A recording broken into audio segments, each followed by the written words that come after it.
जब कोई कत्ल होता है तो सबका ध्यान एक ही सवाल पर होता है कि कातिल कौन है। लेकिन असल सवाल ये होना चाहिए कि कत्ल क्यों हुआ।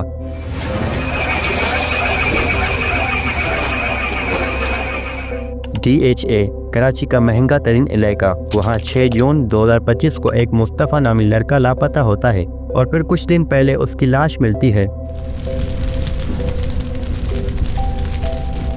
पहले अगवा का केस बनाया गया, फिर कत्ल का। और जब पुलिस ने उसकी मजीद इन्वेस्टिगेशन की तो कुछ ऐसी तफसीलात सामने आई जो किसी आम केस से बहुत मुख्तलिफ थी। कराची का एक महंगा तरीन इलाका DHL BBA का एक स्टूडेंट जिसका नाम मुस्तफ़ा आमिर था, उसके अगवा और कत्ल का केस सामने आया। पाकिस्तान में DHA महंगा तरीन इलाका समझा जाता है, यहाँ ज़्यादातर अमीर लोग रहते हैं। इस केस को आसान करने के लिए मैं आपको इस कहानी के मेन कैरेक्टर का एक मुख्तसर तारीफ दूंगा। इस केस में 4 मेन कैरेक्टर्स हैं। मुस्तफ़ा आमिर जो कत्ल हुआ, BBA का आखिरी साल का स्टूडेंट था और उस पर इल्ज़ाम था कि वो ड्रग्स डीलर था। अरमगान जो मुस्तफ़ा का करीबी दोस्त है, उस पर कत्ल का इल्ज़ाम है और वो अपने दोस्त मुस्तफ़ा से नशा खरीदता था। इस ड्रग की मिकदार 5 ग्राम थी। शिराज जो वाक़े के वक्त अरगमान के साथ मौजूद था, उस पर यह इल्ज़ाम है कि वो भी इस कत्ल में शामिल था। हालांकि शिराज का कहना है कि सब कुछ अरगमान ने किया है। एक लड़की मुस्तफ़ा की गर्लफ्रेंड जिसका इस मामले में किरदार अभी तक वाज़े नहीं हुआ, लेकिन वो लड़की कत्ल के फ़ौरन बाद मुल्क छोड़कर चली जाती है।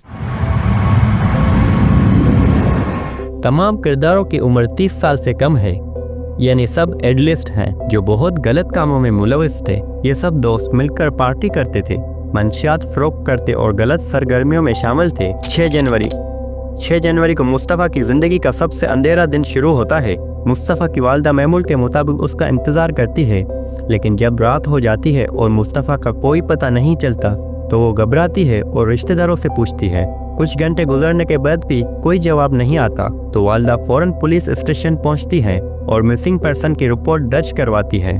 पुलिस को मालूम होता है कि मुस्तफ़ा पर पहले भी ड्रग डीलिंग का केस हो चुका है, जिसकी वजह से मिसिंग केस पर ज़्यादा तवज्जो नहीं दी गई। वालिदा को पुलिस का ये रद्द अमल हैरान कर देता है। 2 से 3 दिन बाद मुस्तफ़ा की वालिदा को एक अननोन इंटरनेशनल नंबर से मैसेज मौसूल होता है जिसमें 2 करोड़ रुपए की डिमांड की जाती है। पुलिस अब केस को संजीदगी से लेने लगती है और मुस्तफ़ा की आखिरी लोकेशन मालूम करने की कोशिश करती है, लेकिन मसला ये होता है कि मुस्तफ़ा के पास नॉन PTA फ़ोन था जिसमें सिम कार्ड नहीं था। 12 जनवरी को हब चौकी के इलाके में एक जलती हुई गाड़ी से लाश मिलती है जिसकी शनाख्त न होने की वजह से 16 जनवरी को कब्रिस्तान में दफन किया जाता है। बाद में जज ने पोस्टमार्टम का हुक्म दिया ताकि मौत की असल वजह मालूम हो सके। DNA टेस्ट से तस्दीक होती है कि मुस्तफ़ा आमिर की लाश थी। मजीद तहकीकात से मालूम होता है कि मुस्तफ़ा 6 जनवरी को अरगमान के घर गया था। पुलिस ने अरगमान के घर छापा मारा तो पुलिस पर फायरिंग करने लगा।